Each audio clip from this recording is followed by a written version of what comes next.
Okay, here we go on to the next video. Catiline. First oration. Odi immortales, the in that means not, rather than in or into. So the N turns into an M when it is brought over into English, among other languages. First, the Romance languages. So immortales, same thing. O immortal gods, ubi nam gentium sumus. All right. We are where of peoples, implied of the world, or nations. We are where of nations. Now, this genitive, hopefully by now, obviously, is a partitive. Of all the nations in the world, where of all of those nations in the world are we? Okay? In qua urbe vivimus. Very easy. We live in which city? Quam rem publicam habemus. We have which republic? So the implication here is I don't even recognize what used to be our republic in what we have now. Hic. So here we have Cicero with his penchant for duplicative emphasis. Here are in our number conscript fathers, in other words, senators. In hoc orbis terrae, that's the common way of referring to the world. In this sanctissimo gravissimo quae concilio, in this most sanctified and grave or important council of the earth, of the orb of the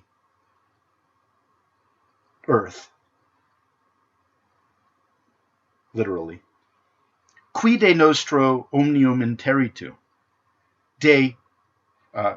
So who de nostro omnium interitu, of, this is a little tricky, our destruction of all. So the destruction of all of us is the idea here. So there is a strange way of translating the syntax of something into a language that requires a completely different syntax to make sense of it. Qui de huius urbis atque adeo de orbis terrarum exitio cogitent. So the quis are relative pronouns. The cogitent is finally going to be the verb that answers to or is governed by the quis. And so who think of, right? Who think of this, and this. Who think of the destruction of all of us. Who think of the ruin of the lands of the earth. Kind of a variation on orbis terrae that we saw earlier. Hos ego video consul. These men I see consul, in apposition with ego. And remember, you don't have to always include the pronominal subject of a given verb, and so that's emphasis. So we have two forms of emphasis here, one mentioning the pronoun and the other affirming it appositionally. I see these men as a consul, being the consul, or however you wish to think of it, et de re publicas intentiam rogo et, and about the republic I ask, implied, their opinion. Et, now I think maybe the commas give us permission to jump ahead to the clause after the next one in order to fit the latter into context. Et eos nondum voce vulnero. I do not yet with my voice harm them. Vulnero, like vulnerable, that root. Okay, eos, quos, so there is your relative pronoun preceding, as it often happens, the antecedent of the relative pronoun, eos. Okay, so whom it has been appropriate to be slaughtered with the sword, with the iron, literally. Okay, like ferus, the adjective ferus. Fuisti igitur apud laicam illa nocte. Fuisti igitur apud laicam illa nocte, Catilina. You were, therefore, with Laika on that night, Catiline. And then now here we have several second person singular verbs. You distributed the parts of Italy. You determined, statuisti, or stated, proclaimed, quo quemque proficisci placeret, where and whom it was pleasing, literally, or it was appropriate to set out, and that's a deponent verb, proficisci, proficiscor. So that's why it's an active sense. Delegisti, you chose, whom at Rome you left behind, whom with you led out. And notice that you have imperfect subjunctives answering to the indirect discourse. You described the parts of the city ad incendia, literally toward conflagration, but here it would mean for conflagration or burning, underscoring the fact that, remember, prepositions mean with respect to in an abstract sense, and then you can dial down their specific meanings within context once you have a general sense of what's going on. So this is a good example of that. The odd, just like, by the way, the preposition in, think about the title of this work that we're reading, In Catilinam. It literally means into Catiline, but by extension it means against Catiline. And I don't know if this is a decent time to bring this up, but it's also maybe not quite analogous, but somehow reminiscent of the distinction we made earlier about killing in general and stabbing, and then the idea that Kaido refers to both of them, reflecting the technology available at the time for that sort of thing. These are permutations of words that are lost in translation for the most part. Dixisti, you said, Paulum tibi esse etiam nunc morai, quod ego virerem. You said, there barely, Paulum, tibi esse, to you, to be, also, nunc morai. So very little of mora, of delay. Quod ego viverem, because I was living. All right, and again you have your imperfect subjunctive, talking about the past indirectly. Reperti sunt duo equites Romani.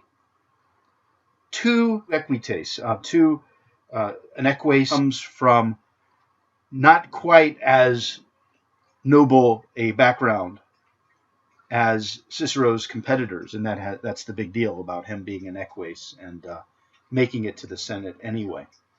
Reperti sunt duo equites, so two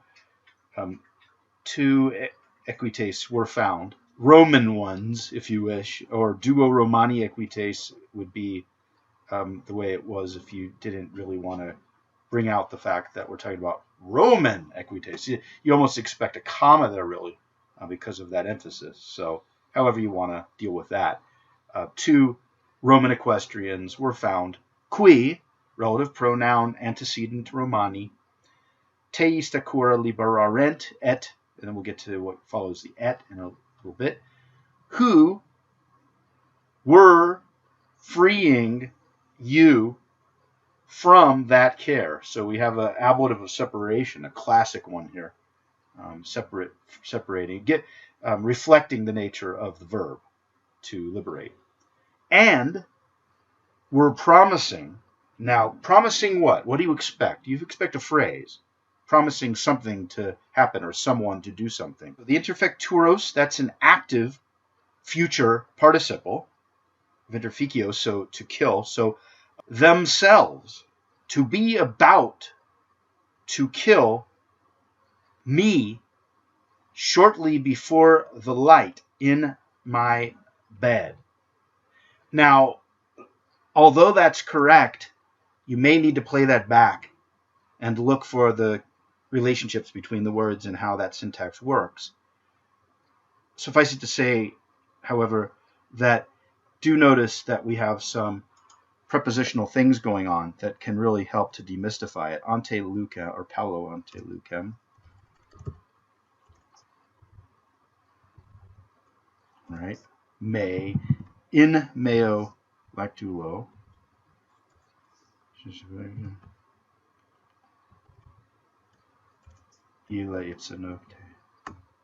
All right, so you take out the adverbial material, and lo and behold, we end up with a relatively simple sentence. Who te istakur, okay, and promised themselves to be about to kill me. See that? So by taking out the adverbial stuff, you demystified that clause. Haec ego omnia vixtum etiam coetu vestro nimiso comperi. Haec ego, so ego is unambiguously nominative, so grab onto that as the, and here again we are using the first person pronoun explicitly rather than letting it be implied by a first person singular verb. Ego, now obviously we're going to find our main verb that goes with the ego. Ego comperi. I found out. So I found these things out. There's your double underline. I found these things out, all these things. Now, the fact that I said all these things afterwards, again, we're dealing here with emphasis, or at least potential emphasis. It doesn't say haec omnia ego vixtum, etc. It says haec ego omnia. By separating the haec and the omnia and putting the pronoun between them, and a emphatic pronoun no less, it sets off the omnia and emphasizes it by that separation from the haec. So you have word choice here for emphasis, as often occurs with the craftsmen like Cicero, or in Greek, Plato. Vixtum, heartily, etiam coetu vestro dimisso. Okay, so vixtum etiam coetu vestro dimisso is a good old ablative absolute. Finally, you learned about them in first year, and you're probably thinking by now, where the heck are they? Well, here you go. Hardly even, right? You're coming together, having been dismissed, having been disbanded. All of this stuff being the case, and that's what an ablative absolute does. I found all of these things. I found out about all of these things. Scarcely even after your get-together was dismissed. Domo meam maioribus praesidiis munivi, or munivi. I protected my home by means of the best or the greatest guards and strengthened it.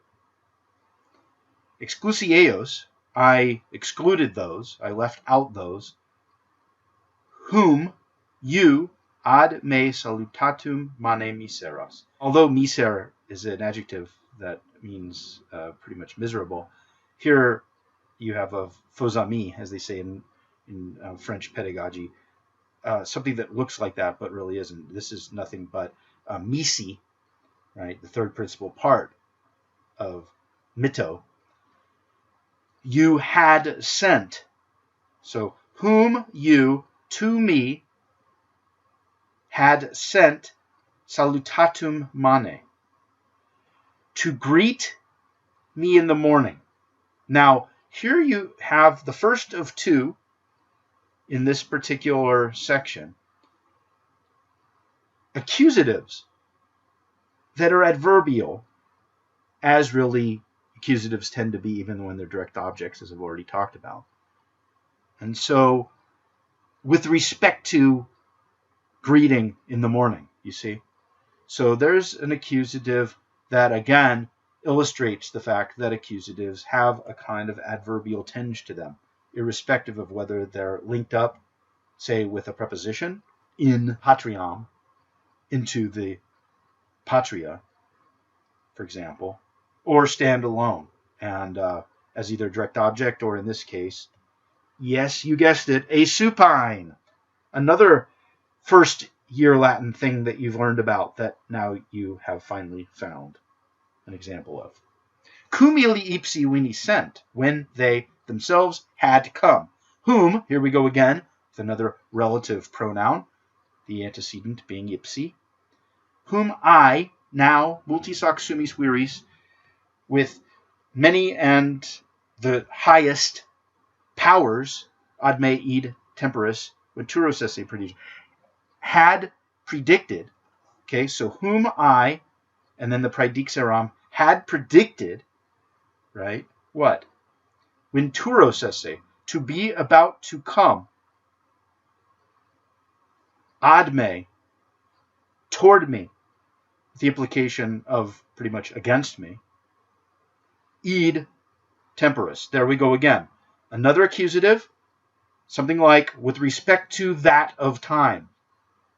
Okay, and here we have a partitive genitive again. That of all of the time that there ever is, was, or will be, it is that of time. And therefore, you have your partitive genitive going with it. Right. I expected to get through this paragraph as well, but I will begin the next video with this paragraph and leave things as they are. This is enough for this lesson.